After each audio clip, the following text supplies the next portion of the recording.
నమస్తే, welcome to editor analysis. చక్రం తిప్పిన సేనాని. ఒకసారిగా చూడండి, మోదీ గారి కళ్ళల్లో ఎంత ఆనందం వస్తుందో. ఎందుకంటే పవన్ కళ్యాణ్ గారికి ఏ పని అప్పచెప్పనివ్వండి, మోదీ గారు ఇలాగ ఒక చిటికేశారు అంటే ఈ నెల మొత్తం దున్నుకొచ్చేస్తాడు. ఇప్పుడు అదే జరుగుతున్నది. ఎందుకంటే సౌత్ ఫేస్గా పవన్ కళ్యాణ్ని ఒక శిఖరాగ్రానికి తీసుకెళ్లే ఆలోచనలు ఎన్డీఏ చేస్తుంది. ముఖ్యంగా ప్రధాని నరేంద్ర మోదీ గారు పవన్ కళ్యాణ్ని సొంత తమ్ముడి కంటే చాలా ఎక్కువగా చూస్తున్నాడు ఆయన. అందుకనే కీలక బాధ్యతలు, అంటే ఎవరూ కూడా సాహసించలేనటువంటి బాధ్యతలు పవన్ చేతుల్లో పెట్టాడు. ఆయన ఊరుకుంటాడా? ఒకసారి చూడండి, ఒక్క లుక్ వేసాడు. దళపతి విజయ్ ఇప్పుడు ఎన్డీఏ కూటమిలో చేరబోతున్నాడు. చాలా కీలకమైన పరిణామం. ప్రధానమంత్రి గారు ఫోన్ చేసినా మాట్లాడొచ్చు, లేకపోతే ఇంకొకరు ఫోన్ చేసినా మాట్లాడొచ్చు.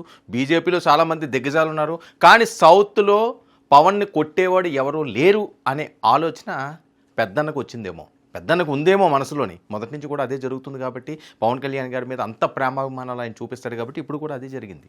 ఒకసారిగా మనం ఇక్కడ విజువల్ రూపంలో చూసుకున్నా, లేకపోతే అక్కడ సీన్ చూసినా సరే అదిరింది.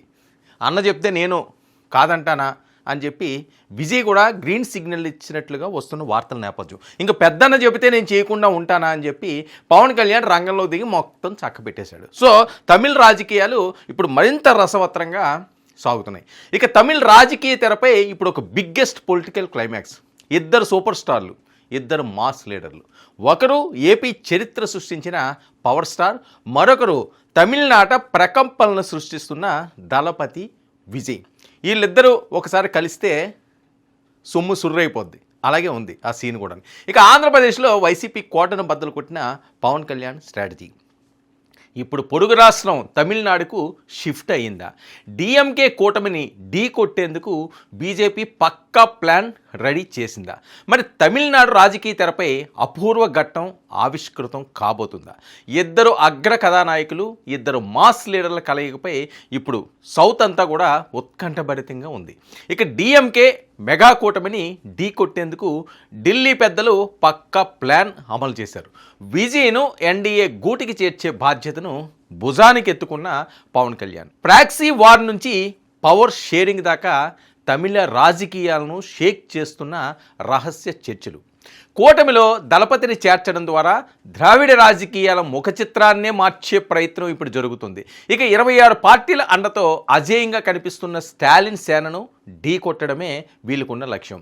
బలమైన డిఎంకేను ఎదుర్కోవడానికి కమలం దళానికి ఒక కింగ్ మేకర్ ఇప్పుడు అవసరమయ్యారు. మరి ఇన్నాళ్ళు ఒంటరి పోరుకే మొగ్గు చూపిన టీవీకే అధినేత విజయ్ ఆలోచనలు మార్చి ఎన్డీఏ వైపు తిప్పడంలో కీలక పాత్ర పోషిస్తున్న కొణిదెల పవన్ కళ్యాణ్ సాక్షాత్తు ఆంధ్రప్రదేశ్ డిప్యూటీ సీఎం.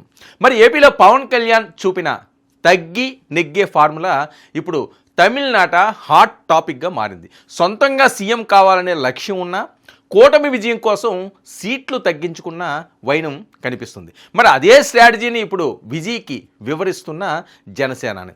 త్యాగం ద్వారానే అధికారాన్ని చేజింకించుకోవచ్చని దళపతికి పవన్ ఇస్తున్న సలహా అంటూ పెద్ద ఎత్తున వార్తలు. మరి విజయం కోసం సీట్ల సర్దుబాటు చర్చలను సైతం నిలిపివేసిన బీజేపీ అగ్రనాయకత్వం.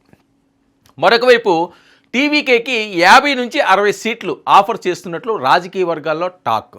మరి అధికారంలోకి వస్తే విజయ్కు డిప్యూటీ సీఎం పదవి ఇచ్చేలా పవన్ రాయబారం చేసినట్లుగా పెద్ద ఎత్తున జరుగుతున్న ప్రచారం. మరి కింగ్ కాకపోయినా కింగ్ మేకర్గా ఉండి పరిపాలనలో భాగస్వామి కావాలని ప్రతిపాదన.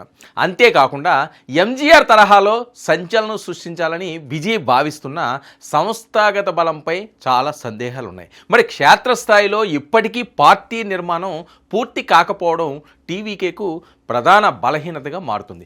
ఒంటరిగా పోటీ చేస్తే ఓట్లు చెల్లి డిఎంకేకే లాభం జరుగుతుందన్న విశ్లేషణలు కూడా. అందుకే పవన్ కళ్యాణ్ లాగా ఇప్పుడు తగ్గి రేపు ఎదిగే ఫార్ములాపై దళపతి మేధోమథనం చేస్తున్నట్లుగా తెలుస్తుంది. మరి దళపతి ఫ్యాన్ బేస్ బీజేపీ జాతీయ భావజాలంతోడైతే డిఎంకే కోట బీటలు వారడం ఖాయమంటున్నారు విశ్లేషకులు. మరి పవర్ స్టార్ రాయబారం ఫలిస్తే దక్షిణ భారత రాజకీయాల్లో కొత్త అధ్యాయం మొదలైనట్టే అంటూ మరొక వార్త. మరి యుద్ధం మొదలవకముందే పదును తేలుతున్న వ్యూహ ప్రతివ్యూహాలు. మరి పవర్ స్టార్ రాయబారం ఫలిస్తే దక్షిణ భారత రాజకీయాల్లో మరో కొత్త చరిత్ర ఖాయం అంటున్నారు నిపుణులు. మరి అటు దళపతి ఫాలోయింగ్, ఇటు పవన్ కళ్యాణ్ వ్యూహరచన రెండూ కలిస్తే ద్రవిడ రాజకీయాల ముఖ చిత్రం ఏ మలుపు తిరుగుతుందో అన్నది సర్వత్రా ఉత్కంఠగా మారుతున్న అంశం. ఎందుకంటే పవన్ కళ్యాణ్ని మోదీ గారు ఇది చేయి సేన అని అంటే ఆయన దూసుకెళ్ళిపోతాడు.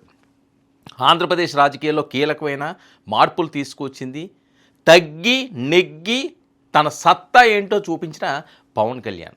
ఆ రోజు కూడా ఆయన సింగిల్గా వెళ్ళొచ్చు, బీజేపీతో వచ్చు, వేరే రకంగా వెళ్ళొచ్చు, ఓట్లు చీలకూడదు అనే నినాదంతో ఏ రకంగా అయితే ఆంధ్రప్రదేశ్లో 100% స్ట్రైక్ రేట్ కొట్టాడో అదే విజయ్కి ఈయన ఉపదేశం చేసినట్లుగా తెలుస్తుంది. కంగారు పడొద్దు, ఎట్టి పరిస్థితుల్లోని కూడా రాజకీయాల్లో కంగారు పడితే ఇబ్బంది పడే పరిస్థితి ఉంటుంది. 2014 నుంచి మొదలైన ప్రస్థానం నాది. ఈరోజు నా పరిస్థితి ఏంటి, ఏ స్టేజ్లో ఉన్నాను, ఎంత కష్టపడ్డానో, 14 ఎన్నికలు చూశాను, 19 ఎన్నికలు చూశాను, 24 ఎన్నికల్లోనే సక్సెస్ వచ్చింది. సో మొదలు పెట్టగానే ఏదో కావాలి అనుకోవడం అత్యాశ అవుతుంది. ఓపిక పట్టు, ఫలితం దక్కుతుంది. అదే స్ట్రాటజీ నేను పాటించాను, మోదీని నమ్మాను, ఈరోజు 100% స్ట్రైక్ రేట్తో ఉన్నాను. నువ్వు అదే ఫార్ములా పాటించు, కలిసి ముందుకు వెళదాం, సౌత్ను దున్నేద్దాం అని చెప్పి పవన్ చెప్పినట్లుగా, దానికి విజయ్ ఓకే అన్నా అన్నట్లుగా. మరిక వీళ్ళిద్దరి కలయిక చూసి మోదీ గారు క్లాప్స్ కొడుతూ తెగ సంబరపడిపోతున్నారట. సోషల్ మీడియా అంతా కూడా ఇదే వార్త. మరి దీని పర్యవసరాలు ఏ రకంగా ఉంటాయన్నది చూద్దాం.